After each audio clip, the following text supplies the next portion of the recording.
Selamat pagi, saya Romirio Torang Purba, dosen di Petra Christian University. Dalam video ini, saya akan menjelaskan mata kuliah penelitian tindakan kelas dengan kode mata kuliah KF4123 yang saya ampu.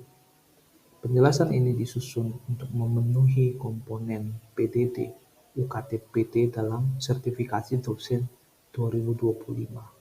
Mari kita mulai dengan memahami esensi mata kuliah ini. Mata kuliah penelitian tindakan kelas atau yang umum dikenal dengan istilah PTK adalah mata kuliah berbobot 2 SKS yang fokusnya pada metode penelitian praktis untuk meningkatkan kualitas pembelajaran di ruang kelas.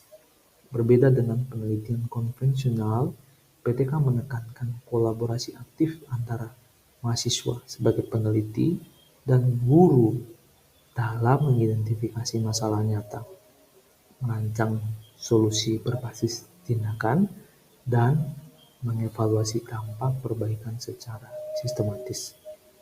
Tujuannya untuk menciptakan ruang kelas yang lebih efektif dan responsif. Setelah mengikuti mata kuliah ini, mahasiswa diharapkan mencapai 2 capaian utama. CPMK pertama yakni mahasiswa mampu memahami konsep, prinsip, dan prosedur pelaksanaan penelitian tindakan kelas. CPMK kedua, mahasiswa mampu merancang prosedur penelitian tindakan kelas secara mandiri. Dua kompetensi ini menjadi fondasi bagi mahasiswa untuk menjadi agen perubahan dalam dunia pendidikan. Materi pembelajaran dalam mata kuliah ini dirancang selama 16 minggu. Minggu pertama, pengantar penelitian tindakan kelas. Minggu kedua, definisi, karakteristik, dan masalah PTK. Minggu ketiga, pendekatan dalam PTK. Minggu keempat, kerangka, validitas, dan etika. Minggu kelima, observasi. Minggu keenam, wawancara. Minggu ketujuh, survei. Minggu ke-9, asesmen tradisional. Minggu ke-10, asesmen autentik. Minggu ke-11, analisis data kualitatif. Minggu ke-12, analisis data kuantitatif. Minggu ke-13, analisis data campuran. Minggu ke-14, penulisan formal hasil PTK. Minggu ke-15, pengembangan rencana PTK.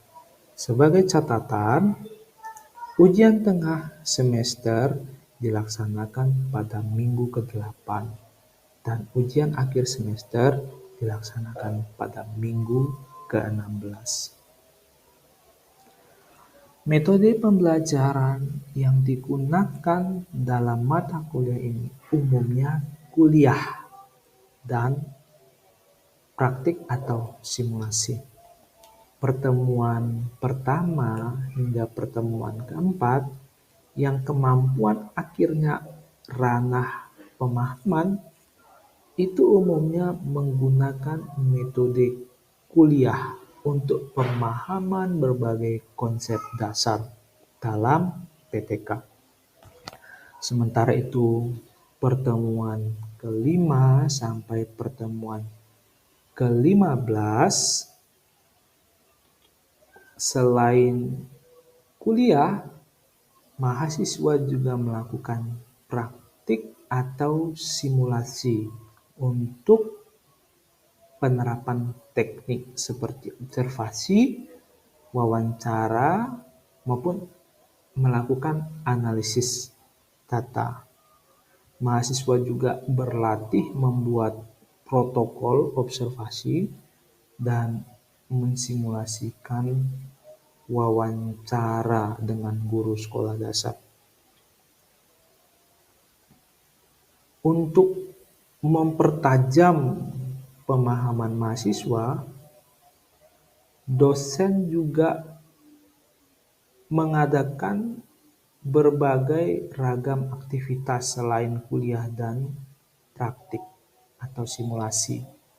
Antara lain melakukan studi kasus, melakukan diskusi dalam kelompok kecil, serta tutorial dalam kegiatan perkuliahan.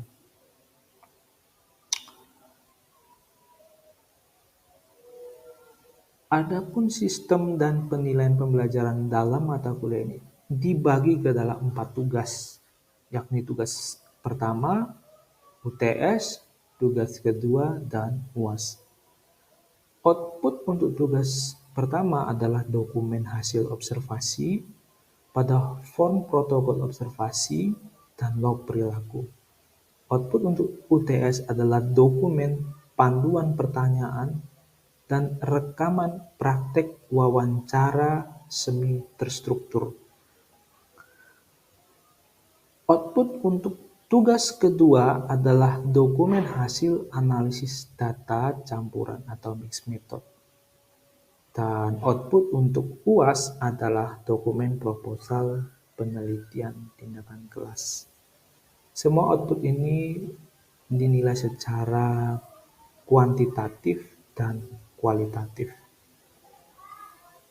Bobot persentase untuk tugas 1 sebesar 15%, UTS sebesar 20%, tugas 2 sebesar 15%, dan UAS sebesar 50%.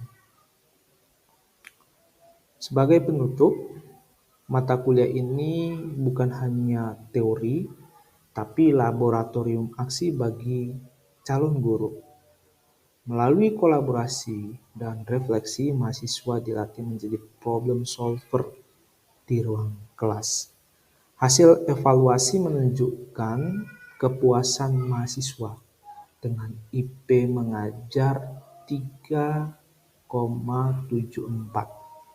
Mereka menyatakan bahwa mereka sudah terlayani dengan baik lewat mata kuliah ini. Mereka merasa puas dengan pengajaran lewat mata kuliah ini.